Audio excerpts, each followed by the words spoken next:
Good evening. Allow me to greet our distinguished guests, of course, headed by our former President, President Joseph Estrada. Ang tawag ko sa kanya, siya ang aking among tunay.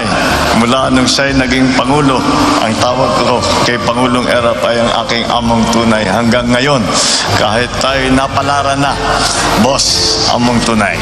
Good to see you po. His Excellency, the Ambassador from the People's Republic of China, our good friend who has fostered so many relationships in the time that he has come as the representative of the People's Republic of China, His Excellency Ambassador Wang Ziliang.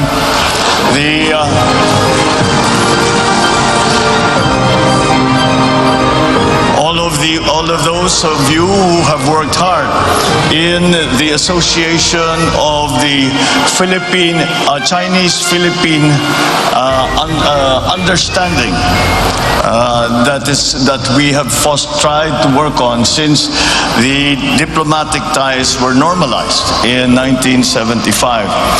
I have been lucky enough to have been able to attend many of the commemorations of the Chinese-Philippine Day as we are doing now.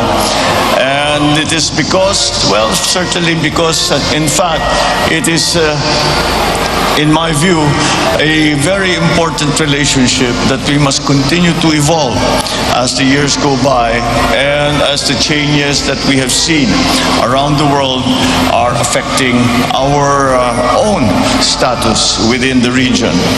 And with that cooperation and with that communication, I think that we have been able to find a way to grow and to make stronger the relationships between our two countries, the People's Republic of China and the Republic of the Philippines.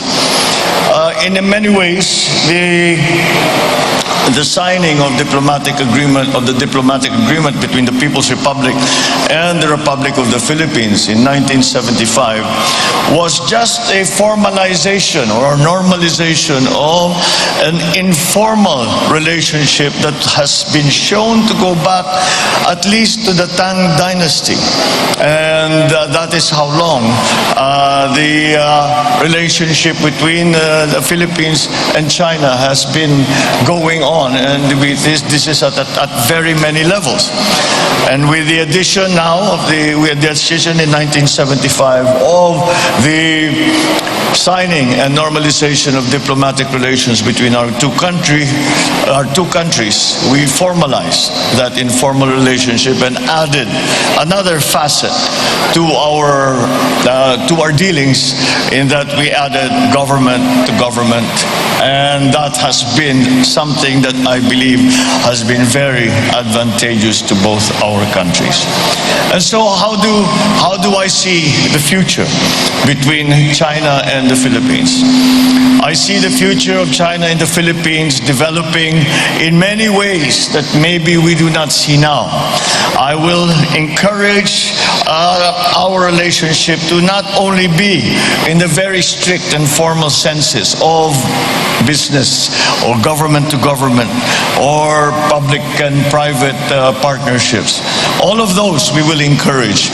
But I learned a term in one of the conferences I was invited to in China, and it is a good term because it is, I believe, presents for us another opportunity to grow closer. And that term that I learned from the Chinese is people to people.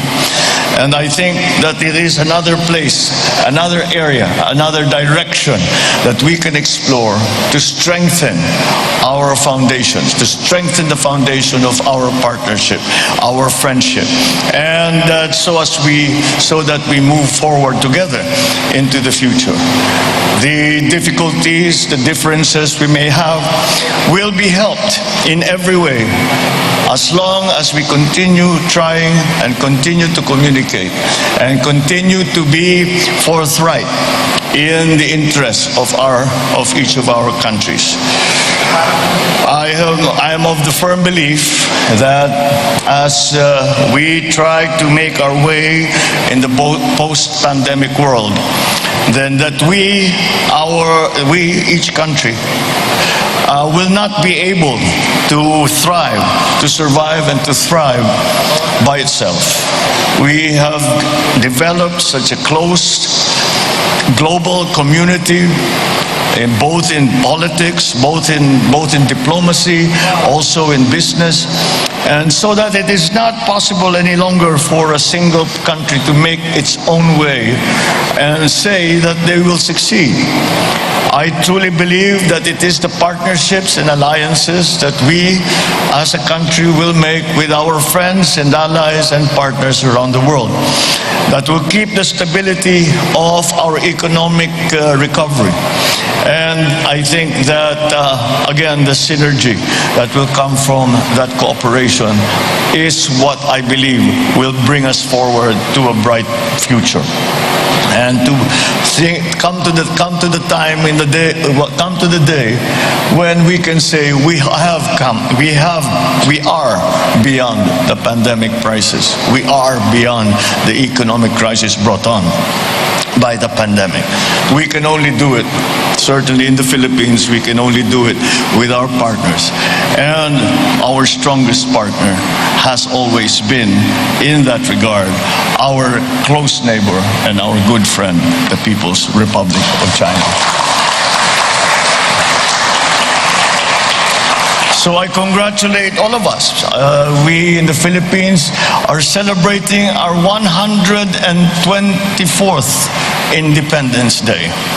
And together with that, we celebrate the 47th commemoration of the signing of diplomatic relations between the People's Republic of China. And it was both a form of independence, both our independence and both our signing with the People's Republic of China. It was our independence as well. Perhaps we will continue what President Duterte has started, what has been described as an independent foreign policy. And this is what we feel is best in the national interest. And I think it is to be advantageous not only to our friends in China, but to all our friends around the world. So with that in mind, I encourage you all to continue to work to strengthen these relationships. I add my congratulations to the awardees. I thank you all for putting in the Hall of Fame my mother, and I think I may be biased. I think it is just right because China cannot find a greater champion than my mother in the Philippines. So thank you very much, and we look forward to continuing fostering this relationship, making it stronger, making it deeper, and to the advantage of our two great countries. Thank you very much, and good evening.